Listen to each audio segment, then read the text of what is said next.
Father, yung mga emotionally sick, di ba? Sabi mo, marami tayong mga emotionally sick na ano, yung mga pinagdadaanan, yung mga problema. Naiiwan ng asawa.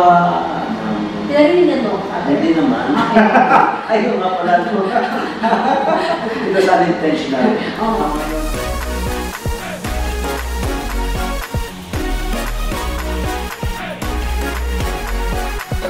Magandang araw sa inyo lahat.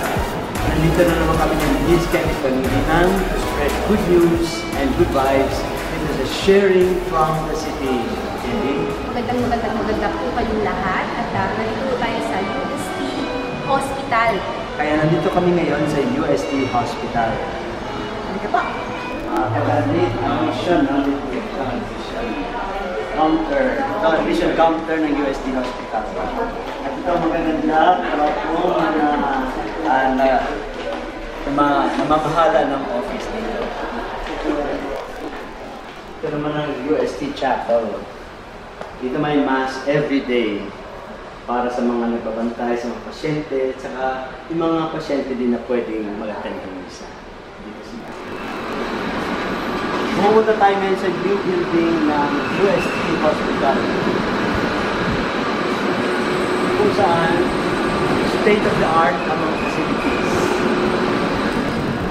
Papasok po tayo sa pinakabagong building ng UST Hospital, ang St. John Paul II building.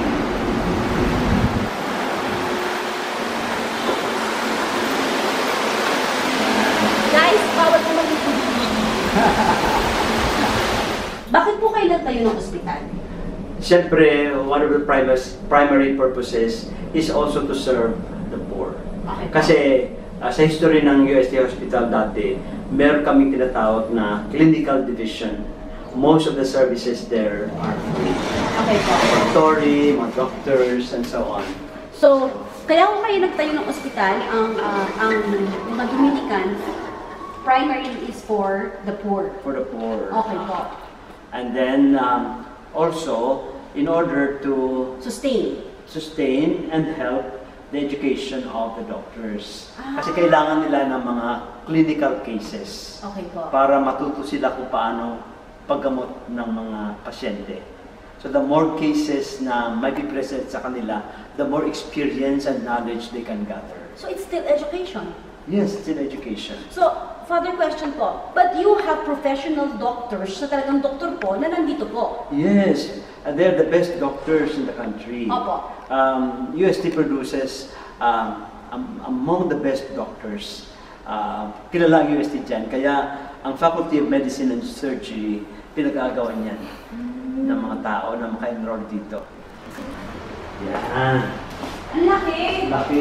It's very comfortable. Yes, ang laki ng kwarto. Oo. Very comfortable. Saka state of the art, ang patient beds, Oo. tapos mga the comfort room, and refrigerator. So, very parang hotel. Very homey actually. Very homey. Parang sinabi mo kanina na isa sa mga works of charity. Ano po mo iba-ibang klase works of charity po? Yung to feed the poor, to visit the sick, visit those in prison, to care for the orphans and the widows. Father, pag sinabi yung visit the sick, kailangan mo talaga physically sick? Any kind of sickness. Kasi Or emotional sickness. Kailangan nila yun. Kailangan, in fact, yung mga emotionally sick, mas kailangan nila na presensya natin. Kasi yung mga physically sick, may mga doktor, may nurses na nag-aalaga sa kanila 24/7. Pero itong mga sick emotionally, psychologically, wala halos sa kanilang, in fact, wala nakakaalam na ganun sila. Father, yung mga emotionally sick, di ba? Sabi mo, marami tayong mga emotionally sick na yung mga pinagdadaanan, yung mga problema. Naiiwan ng asawa. Tinarinig na no, Father? Hindi naman. Okay. Ayun nga pala ito. Ito sa intentional. Oo. Ang mga yun ng boyfriend, di ba? Kasi common experience yun. Opo. Yung nag-break ng mga boyfriend, girlfriend. Opo. Talagang kailangan nila ng attention. Or near lonely. Yeah. Di ba ho? Yung lang. Kasi after the pandemic, Father, napansin ko, marami yung malungkot. Totoo. Kasi parang maraming nakulong sa bahay without any physical contact with other people. Kaya siguro ang iba sa kanila na-depressed. Kaya depression ay parang tuloy-tuloy even after the pandemic. Tapos, Father, napansin ko ngayon, na pwede na kayong lumabas. Ano nangyari? Parang nagugulat naman sila na nakalabas sila. Yung parang hindi sila sanay. Ano ba ito ba? Social anxiety ba ang tawag? Pwede. Anxious. Social anxiety. Parang hindi na sila sanay Yan. na magkahalubilo sa ibang mga tao. Opo. Di ba may mga ganun pa Ay, kasama din yun sa business. Kasama yun. Kailangan ng mga tao yun na masanay ulit na may mga tao sila nakausap, nakikitawag sila, nakikipagkwentuhan.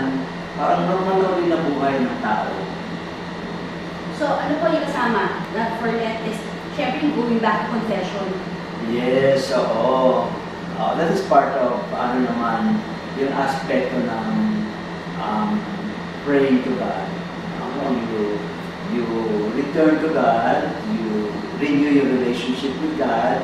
So, kailangan pumunta ka and to confess your sins. Kumbaga, ang relationship, kailangan may effort. Oo. May effort. So, if you want to have a reconciliation, kailangan pumunta ka doon. Oo. Diba? Pumunta ka, makapag-usap ka, diba? Admit. Di ba ganun yun? Maraming mga simbahan ngayon, tinatawag silang kumpisalan ng bayan. Opo. Kailangan linya ka, maghihintay ka ng a few minutes. Opo. Minsan 30 minutes para lamang makapag-umpisa ka kasi haba-haba ng pila ng mga tao. Pero maganda rin yun kasi habang nakahihintay ka, nakapag-muni-muni ka. Oo. Ay, iisip mo yung kasalanan mo. Oo. Taka, parang act of sacrifice na rin yun. Talagang mag-e-effort ka. Nakikita ng Panginoon yung effort mo. Father, ano pa bang ibang works of mercy na pwede kong gawin for them? Works of mercy. Yung nabanggit ko kanina, yung pagbisita sa mga nasa kulungan. Okay. Mga malulungkot din ang mga tao nito. So ibig sabihin, Father, yung malungkot. In other words, yung malungkot, yung pwede mong butahan. Para maaliw sila. Para, kasi pagka malungkot ka minsan, kung anong nagagawa mo sa buhay. Siguro, Father, simulan na natin sa pamilya natin. Baka naman hindi mo nakakausap ang nanay mo, malungkot pala siya. Totoo. Hindi ba ito? Seryoso ko. Kasi ang nanay ko, pag hindi ko nakakausap, parang malungkot eh. Totoo. Ang nanay ko, pag hindi nakakalabas ng bahay, may sakit. Ang nanay ko man dati, iba? Ano ho? Pagka wala sa pera, may sakit siya. Ang nanay ko. Di ba ho? So, siguro dapat simulan natin sa tahanan natin. Yes, Di in ba? our homes. In our own homes, di ba? Let's talk to each other. Kamustahin natin ang ating mga kapamilya, di ba? Lalo yung mga magulang, mga lola. Yes. Kasi most of the time, yung matatanda, wala na yung means to go out. Yes po. Saka minsan, yung kanilang mga kaibigan patay na. Totoo yan. So wala na sila halos kaibigan, kaya kailangan nila talaga ng makakausap, makakasama sa buhay. Oo. So yung mga tao na doon, kailangan nila ng presensya natin. Kakwentuhan, Oo. kasabay kumain, kahit ganun lang, kasimple, di ba po, Mother? Pag may question ako, yung ba pong online mass is equivalent to pagpunta mo na sa simbahan? Magka-level ba po yun?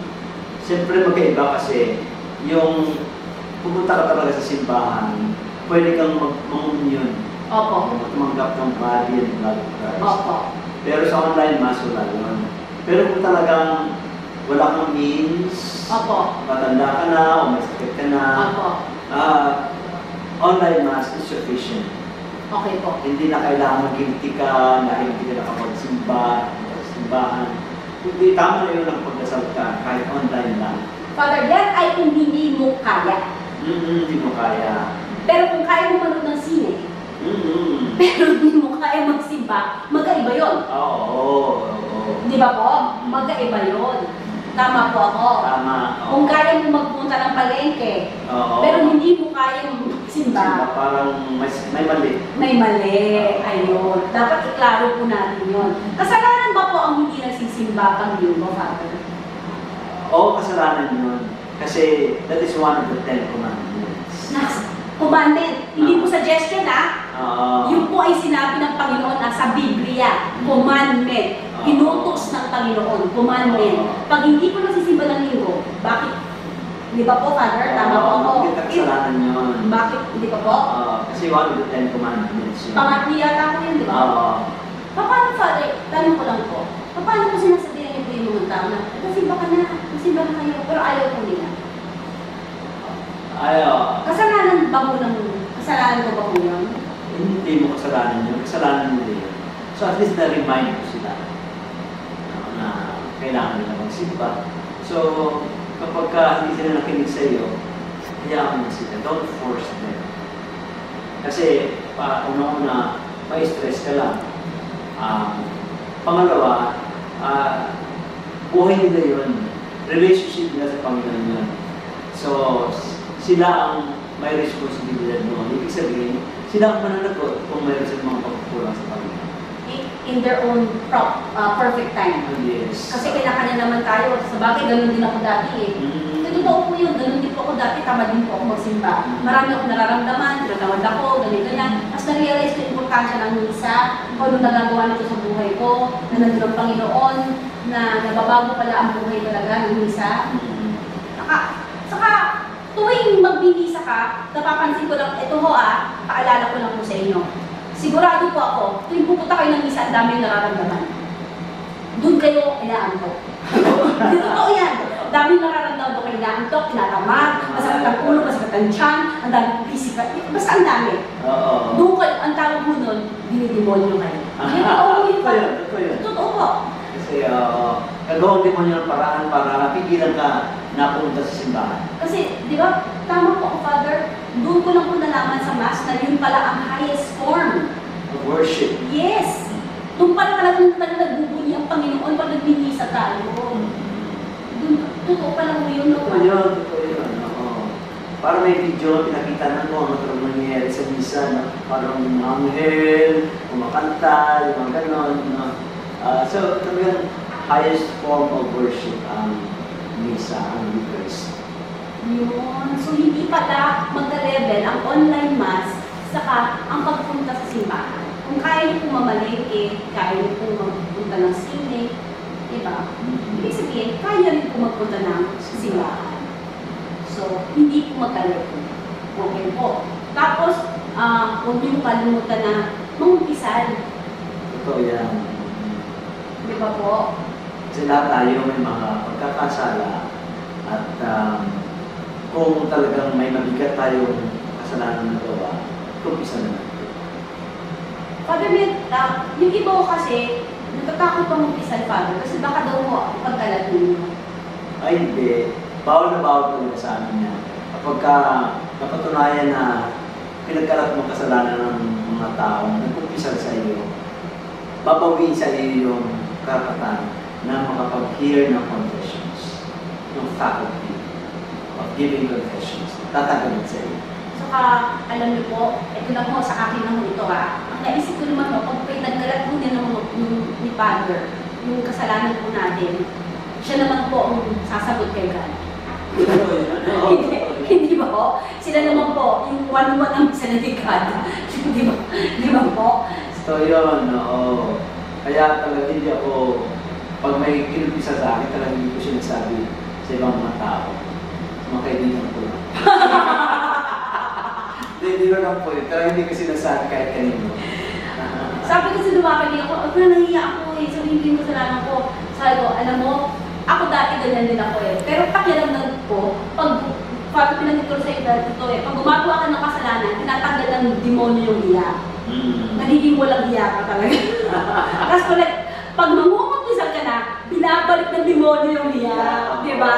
Para hindi ka pumunta sa kumpisal. Totoo yun. Di ba po? Parang ng demonyo, kaya pagka napapadala ka, talagang hindi mangyayari ang paggustuhan ng Diyos sa buhay mo, kundi susundin mo yung demonyo. Father, kasi iba, parang hindi naniniwala may demonyo Ang masasabi ko sa kanila, kung hindi sila naniniwala sa demonyo, umarap sila sa salamin.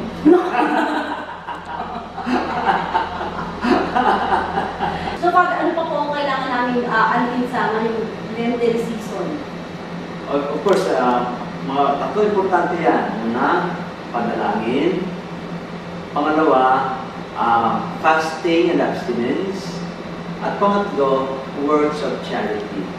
So yung tatlo yan, kailangan natin para magiging meaningful ang ating observance ng Lenten season. At isa nga sa sabi namin kanina, ang pagbisita sa mga may sakit sa ospital. Pero sa ating programa, hindi natin pwedeng ilabas ito kasi siyempre may privacy naman ng mga tao. Ayaw natin ma-violate ang kanilang privacy. So dito lang tayo nag-discuss dito sa hospital room. Opo. At saka, hindi lang po sa may physical na sakit, pati po sa lahat ng lahat po ng klase ng sakit po. Ang ating po bibisitatin. Tama po, Father? Yes, oo. O, Father, ihim nyo na po kami mga may sakit. Oo. Napapansin ka pong lalaki. Kasi nga, Father eh. Sige. Magdasal tayo. Lord, alam po namin na makapangyarihan po kayo at labis-labis ang pagmamahal niyo sa amin. Lalong-lalo na sa mga may sakit. Physical, emotional, spiritual. Panginoon, samahan po niyo kami. Alam po namin na sa lahat ng mga oras dito na may pagkakasakit, ay hindi po ninyo kami iniiwanan. Sana ay patuloy namin maramdaman, makita ang inyong presensya sa lahat ng aming mga pinagdadaanan. Hiningi po namin, Panginoon, ang aming kagalingan sa kaluluwa, sa isipan, sa aming mga katawan. Pinagdadasal po namin, Panginoon, ang lahat ng mga may sakit sa buong mundo. Sana po, Panginoon, ay maramdaman nila ang inyong pagkalinga at pagmamahal sa kanila. Sa pamamagitan ng mga tao na bumibisita, maaliw, at nagdadala sa kanila ng galak at pag-asa. Sa ngalan ni Jesus at ng Espiritu Santo, Diyos Ama, magpakailanman. Amen. Father, Son, Holy Spirit. Okay po, hanggang dyan na lamang po ang aming episode ngayong araw nito. Sana nakapulot na naman kayo ng mga good news and good vibes para makatulong sa inyong mga buhay. Hindi? Bye-bye po! Bye-bye! Take care po. God bless everyone.